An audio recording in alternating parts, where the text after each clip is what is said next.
welcome to In Our Community. My name is Duon, Zeroun, and I'll be your host today. Our guest is Bob Zeroun, and he'll be sharing his wonderful trip and recent experiences he's had with Fuller Center Global Builders in Armenia. Welcome, Bob. It's a pleasure to be here, Duon. Thank you for inviting me today. My pleasure. Could you tell us about Armenia? Armenia is a wonderful country. It's a small country.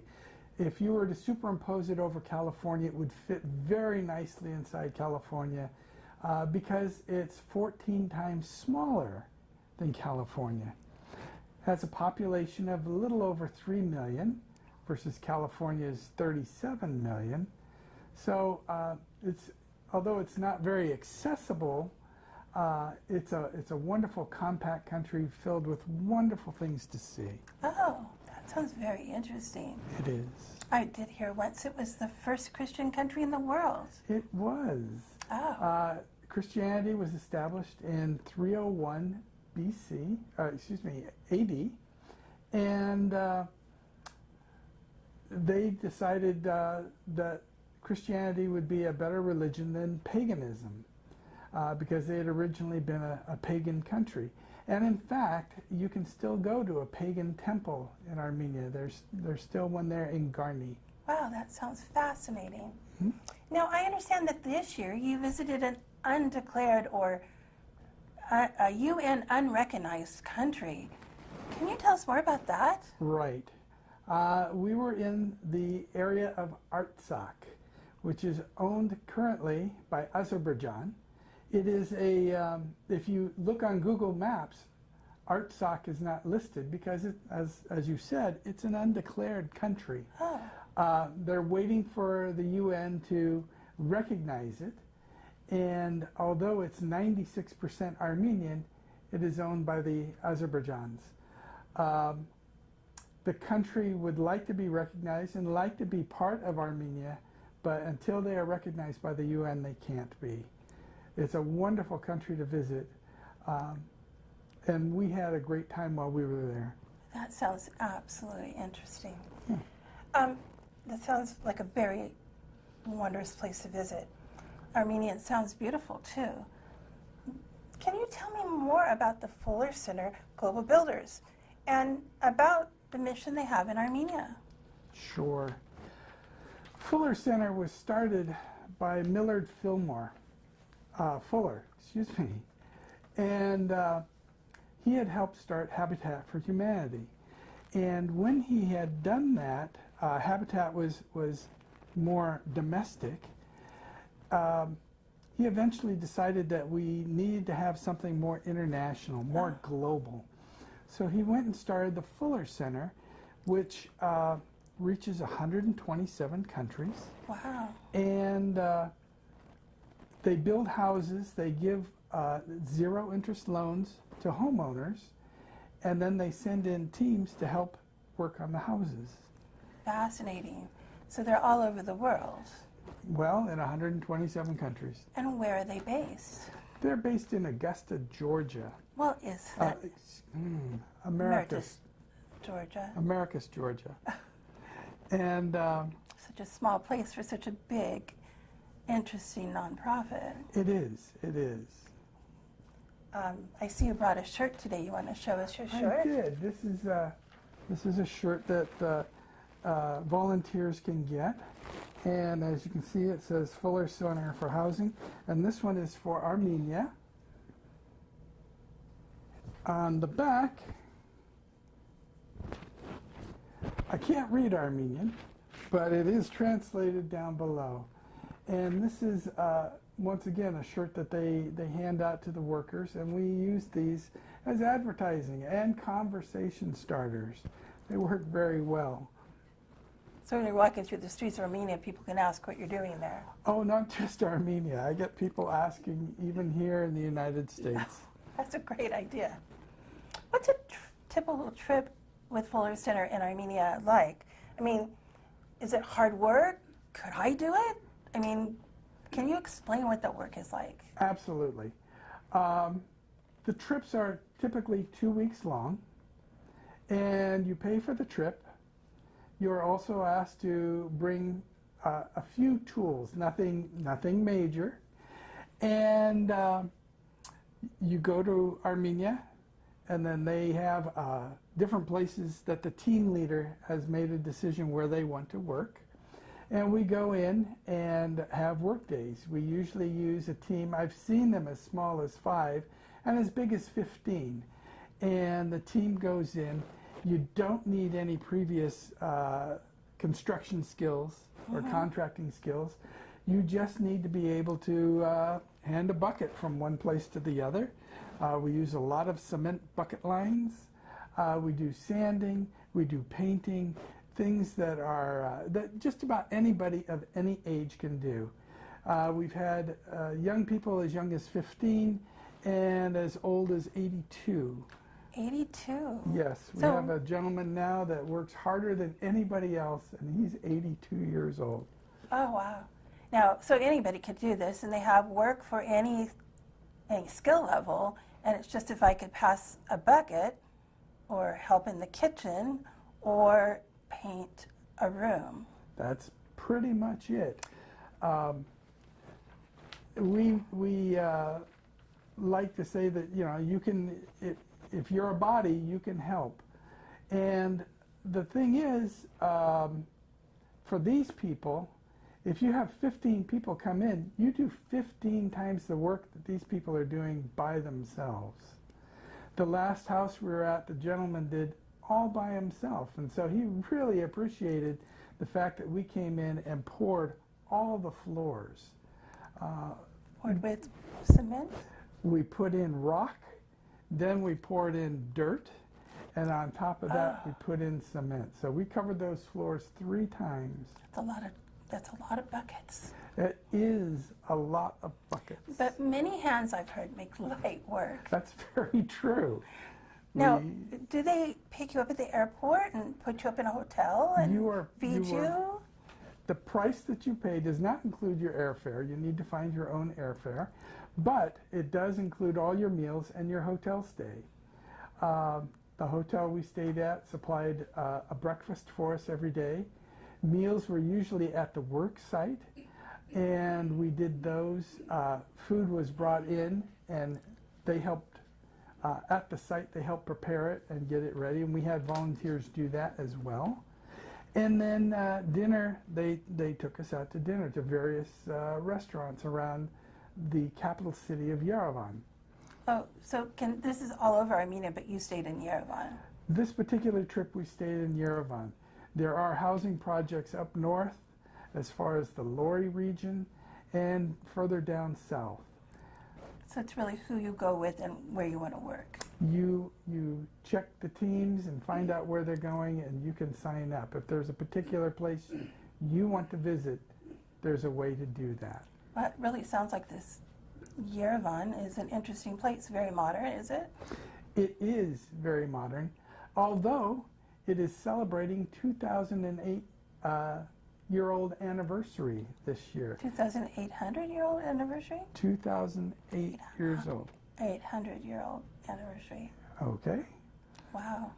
That's a long time to have a city. The city is very, very old, but it's very up to date. Now, they do have their problems, and they're trying to modernize. The Russians were in there and used Armenia as a buffer state, and they left in '91.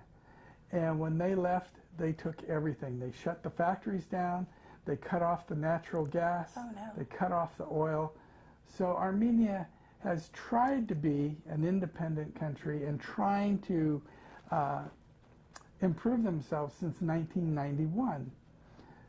Well, there's a lot to do, and you know, where do you start? You need to have the infrastructure before you can do the building, but you can't do the infrastructure unless you have the buildings, and it's one thing and another. Sounds like they're really trying. They are, and technology is a very big deal in Armenia. They're very conscious of it, and they have schools for students, after-school programs that are free to anyone that comes in. and they work on technology, music, fine arts, and help the children get usable skills. Wow, so they're trying to catch up quite quickly. They are. What an amazing country. It is. I've heard that National Geographic has declared it one of the 10 places you should go visit you've never heard of. It is one of those must-see sites. They also have several UNESCO sites in the country. Because Christianity was established in 301 AD, there are many monasteries and churches there that have a lot of significance. Can you tell me about more interesting things or even memorable things that you experienced while in Armenia that maybe our guests would like to go see? Well, we went to the monastery in Gerhardt, which was built from stone, from a solid piece of stone, and they started at the top and dug their way down to build the church. Oh my goodness. Korvarap is a wonderful place. It's very historic. Mm-hmm. And if you go there, it's as close as you can get to the mountain range of Ararat and a smaller mountain, Sis, which is very important to Armenians. That is supposed to be the place where Noah's Ark landed. No, really? It is. Oh. There are wonderful things to do there. You can take tours of just the churches and the monasteries. Mm-hmm. You can go see wine tours. Huh? You can take tours of more of the pagan end. There is a stone circle there that is older than the one at Stonehenge, and actually has holes drilled in the stones that, if the wind is blowing the right direction, makes music. So there's lots to see and do for a variety of interests. I even heard they have skiing and hiking. They do have skiing in the winter up in the northern regions, and hiking year-round in a variety of areas. That's pretty amazing. I can see why National Geographic wants you to go there. It is. It's a wonderful country. It's very safe, and they love Americans coming. They teach in their schools Armenian, American, English, and Russian. So there's a lot of American speakers there, and if you're not current on your Armenian, as I am not, there's a lot of people that would like to brush up on their English. Oh, so the language is not a problem. We have never had a serious problem trying to learn or trying to communicate with anybody So there. even if you don't speak Armenian, there's somebody around who will help interpret for you. Absolutely. And the money is easy to use? It is. They use the dram. They have 1,000 dram note is their smallest note. And the interesting thing about their paper money is, while we use politicians, they have writers and artists on their money. Oh, what a wonderful idea. So yeah, it's very nice. And I've heard there's statues everywhere. There are statues of everywhere. There's a place called the Cascades that you can go to that has all kinds of wonderful modern art. So they really value dancing and art And music, yes. oh, wonderful. Could you convince our viewers why they should go to Armenia and build with Fuller Center? Oh, well, in 1988, there was a terrible earthquake, destroyed one whole city, and aid poured in from all around the world. They sent in Sealand containers, these truck containers, for full of supplies, and at the time they just left them. Oh. The Armenians turned them into houses that they called domiks, and this was supposed to be temporary shelter until they could get their permanent housing. Well, these domiks have been in continual use since 1988, and they are in sad shape. They're leaking, they're cold, they're not insulated, they have no electricity or water unless the Armenians bring it in, which is another reason why we're trying to build.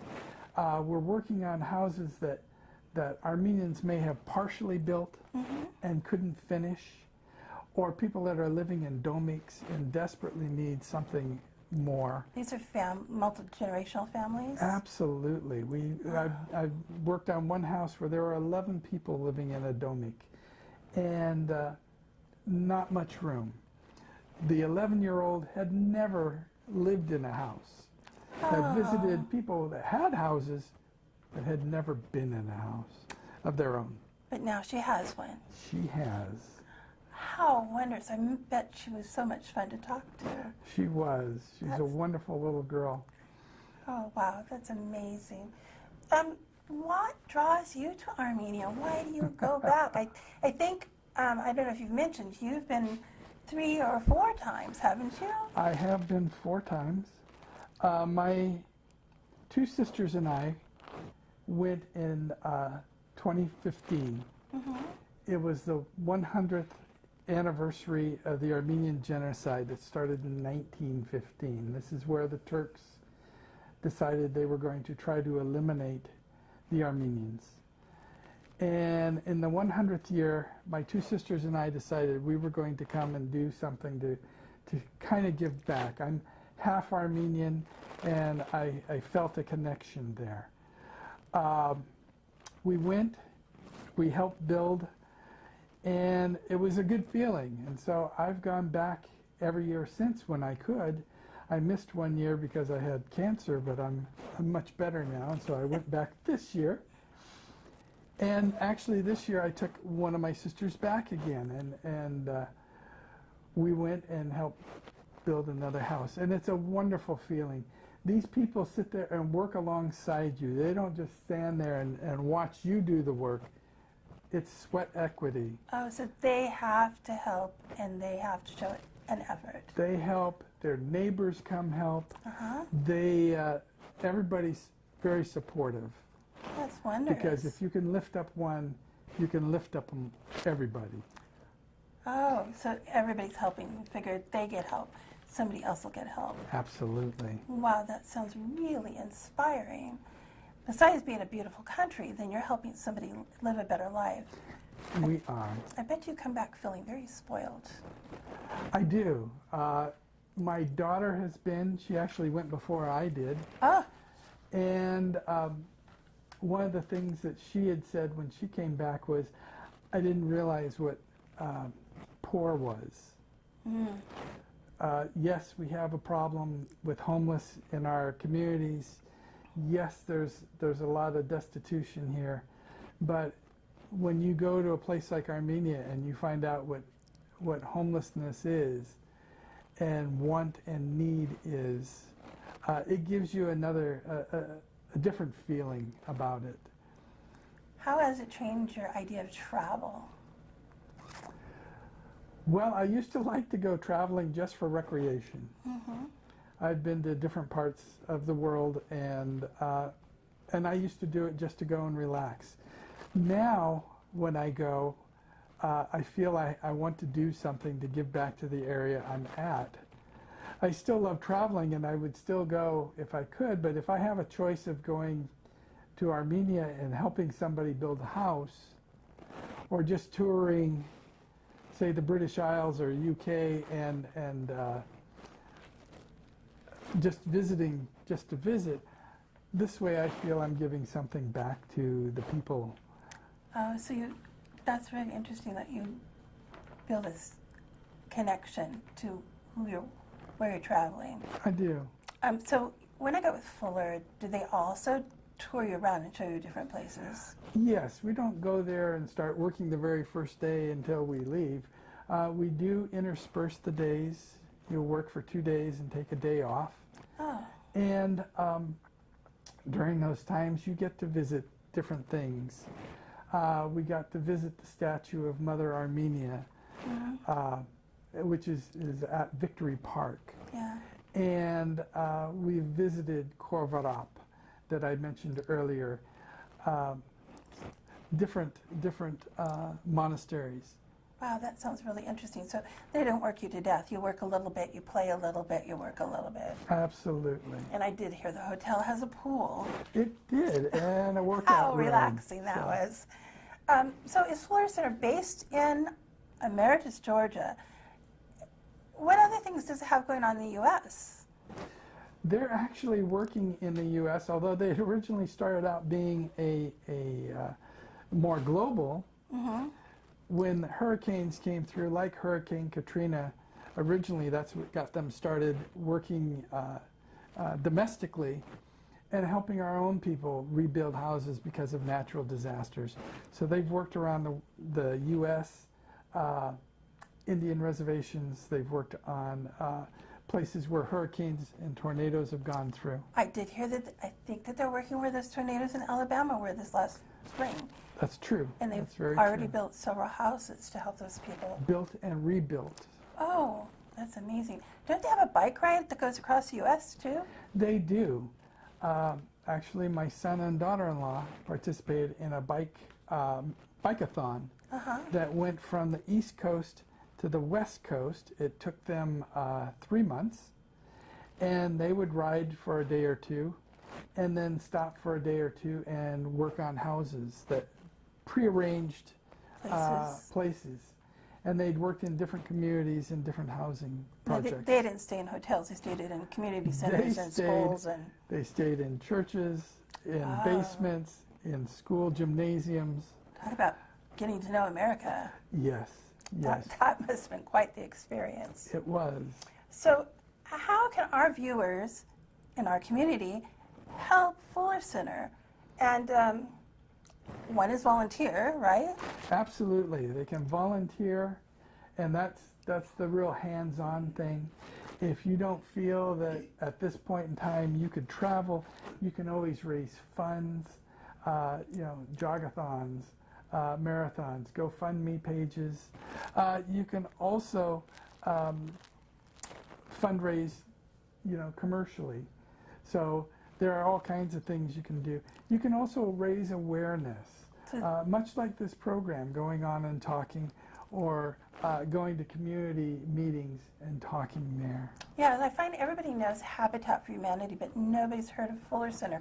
However, Fuller Center seems to have a more really intense reach all across the world. I did hear that they pair up with Heifer International so that some of the farmers in Armenia who are getting houses will then get bees or a cow or a goat to go with that to help with sustainable living. Absolutely. So they can volunteer, they can raise awareness, talk to people about it, fundraise about it. That's amazing. Do you have any final thoughts or interesting things you can tell us about Armenia?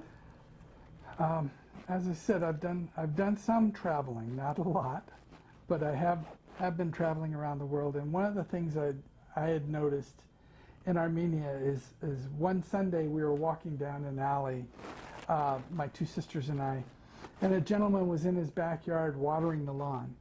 And he walked up and he said, "I heard you speaking English. Are you American?" And we told him yes, we were. And he said, "Thank you for coming to my country." And he went back and started watering the lawn again. And I was just so appreciative of the fact that I'd never been to a country where anybody said, "Thank you for coming to visit me." They appreciated that. Wouldn't that be amazing if we could do that here in America? It would be. One of the things I wanted to mention too that I should have mentioned earlier is these loans that are given to the homeowners. When they're paid back, those are rolled over to supply other people, kind of like Heifer International, where you spread the wealth. So if you buy an animal, then you give the next offspring. So if you have a house, and that money goes to the next house and to the next house. Or bees, you divide the hive and that goes to somebody else. The same thing with the loans that are given. They get back to the company, and Fuller then turns around and donates that to somebody else to get their house in order. Wow, they really have this down. Did you make good friends with all of the people you never knew that you traveled with and built a house with? Did you? I've made lasting friendships. One good friend of mine, Charlie, who is the 82-year-old gentleman I mentioned before. Amazing. We were roommates the very first year I went, and every year I go, we try to coordinate and get together. If nothing else, to spend a couple of days together and catch up. So you can make lifelong friends. It's a wonderful organization. And it takes a while to get there, but once you're over there, do you recommend staying a little bit and seeing more of the country? I've gotten to the point where I like to go a week early and come and stay a week later, so Wow. that we can enjoy the area. Like I said, we went to Artsakh. That was a before the work trip. Well, I bet that was lovely. It was. Thank you, Bob, for sharing all these wonderful insights and things I never even knew about before. Absolutely fascinating. So I wanted to tell you that the website, will have it on the trail end, is www.fcharmenia.org. There's a Facebook page for Fuller Center Armenia and for Fuller Center. They're on Twitter also. But all that information will be at the end of the podcast, the cast for you, the TV show. And I want to say thank you for coming in our community and learning about Armenia. It's been absolutely marvelous, Bob. Thank you for having me here today. Oh, my pleasure.